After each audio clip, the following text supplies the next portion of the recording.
Hey guys, welcome back to another video. Before we get today's video started, I just want to say thank you so much for all the support I've been seeing on my channel over this past month. It's been going crazy, and let's keep the momentum going into IAE into next year while Star Citizen continues this rapid development. So without further ado, let's get today's video started. So the first question is, the Zeus Mark II is smaller than the Spirit, but its cargo variant holds more than twice the cargo of the C1, more than the Mercury. Why would someone choose a C1 Spirit over the Zeus Mark II?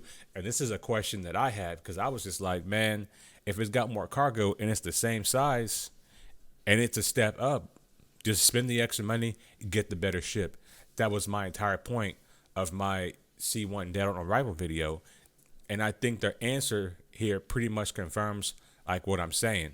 So let's see the answer. Firstly, the Zeus CL cargo variant has 3 size 2 shields. The 4 size 2s are reserved for the ES exploration model.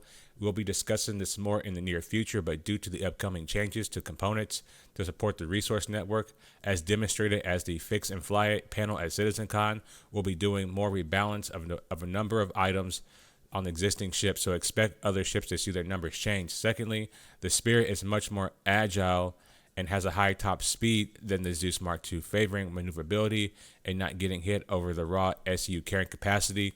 During production, however, we've managed to get the C1 Spirit to hold 64 SU versus the proposed 48.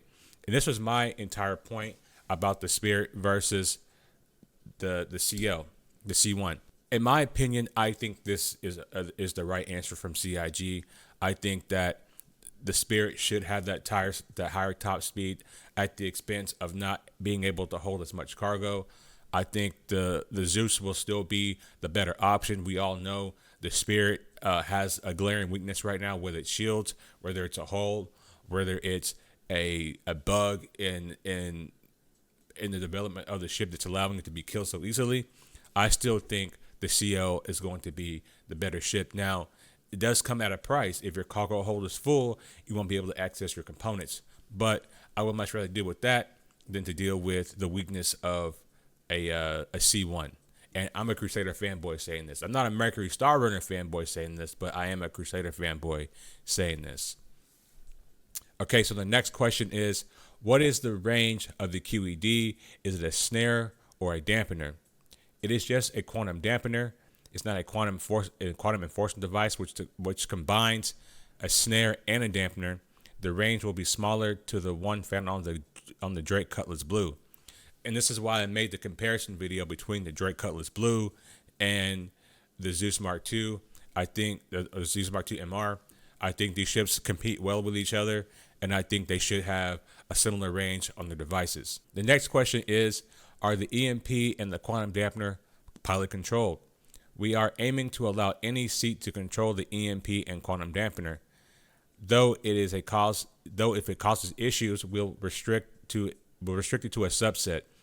On the MR security variant, the gunner and co-pilot will both have control of one of the remote turrets.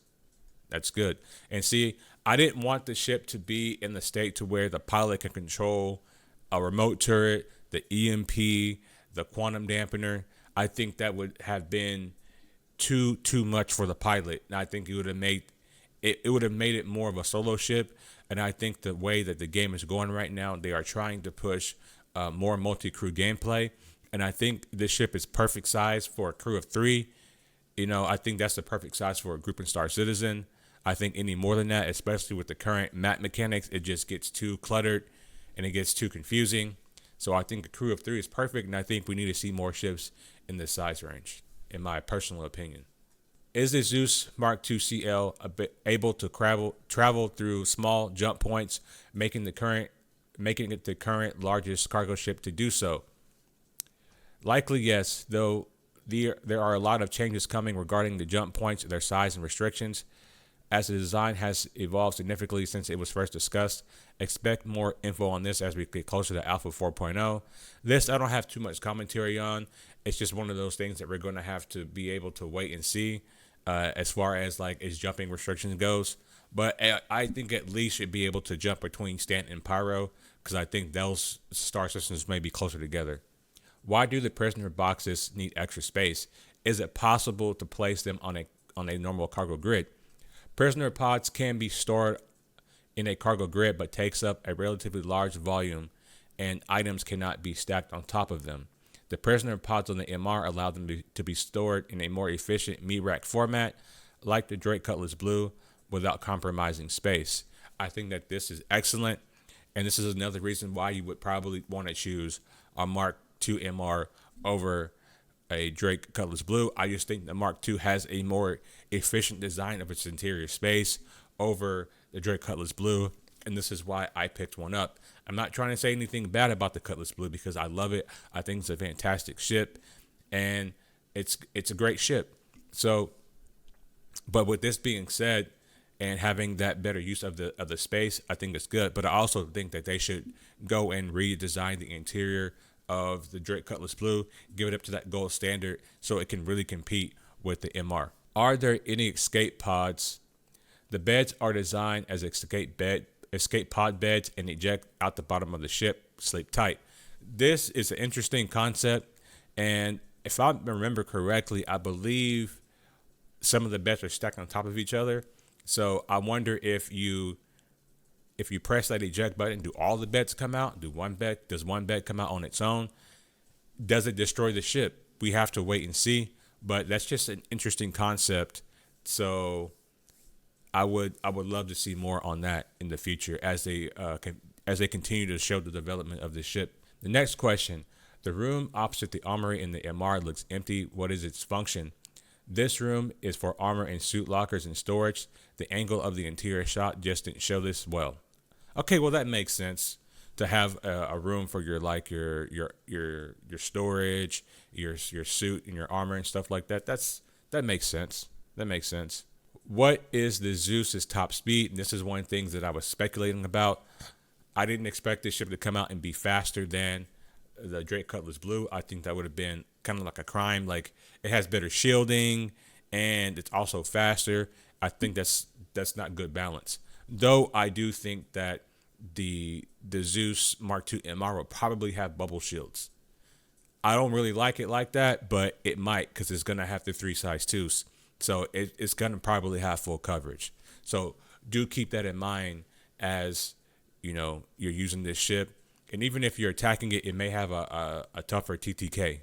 As the Explorer variant will have more shields, will the Bounty Hunter variant have significantly heavier armor to compensate? Yes, that is the goal, trading shield power for armor to allow the MR to weather the target's fire. I think that's another great way to balance the ship. So it's not, it's not so weak, but it's also not so OP, like I said, with the top speed and all that other stuff. Does the Zeus have fuel recovery? Yes, all Zeus variants have fuel intakes capable of generating hydrogen fuel.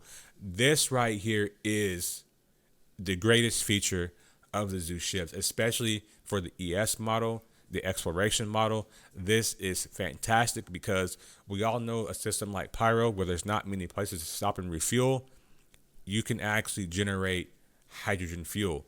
This, I think, is probably the best feature on any of these ships, and this is why you would probably choose this ship over something like a Drake, because we know the Drake ships, they spend a lot of fuel. They're not very efficient. They have the big engines.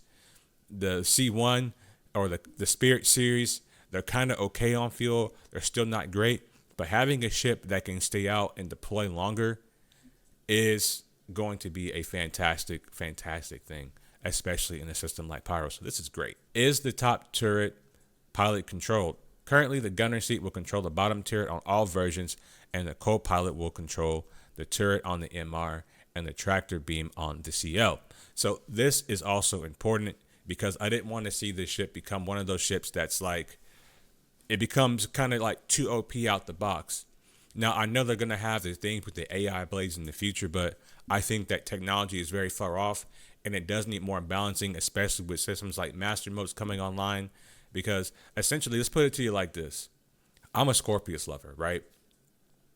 And even with master modes coming online, if I was able to use an AI blade, to use those remote turrets in a forward firing sequence, it will still give me a much better chance of taking down something like a light fighter or any other target, because I just have so much DPS to put out. Now, it is around the similar DPS to something like the F8C, but with the F8C, your DPS is much more spread out. And I think with something with the AI blade like on a Scorpius or an AI blade on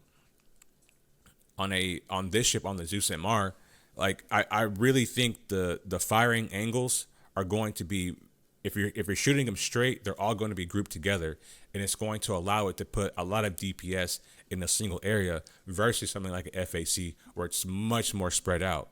Okay, and even we can add the Ion and the Inferno into this equation too, because they put out a lot of DPS, but their DPS is focused in on a single area versus being so spread out. So I think that this is good, and this again pushes that, hey, you need a crew to get the most out of your ship, which I think is fantastic.